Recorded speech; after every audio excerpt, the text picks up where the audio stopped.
ప్రార్థన.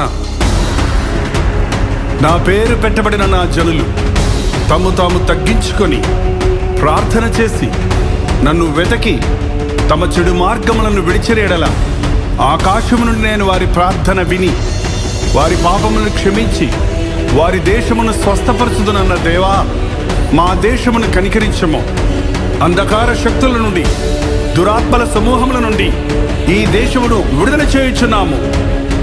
అవినీతి అక్రమాల నుండి, ఉగ్రవాదుల దాడుల నుండి ఈ దేశమును తప్పించుచున్నాము. నానా విధములైన బాధలతో, వ్యాధులతో, రుగ్మతలతో బాధపడుచున్న వారిని నజరేయుడైన యేసుక్రీస్తు నామములో స్వస్థపరచుచున్నాము.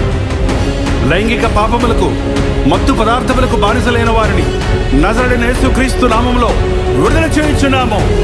కృంగిన స్థితిలో, మరణమే శరణమన్న స్థితిలో ఉన్న వారిని యేసుక్రీస్తు నామములో విడుదల చేయుచున్నాము. మా దేశ నాయకులను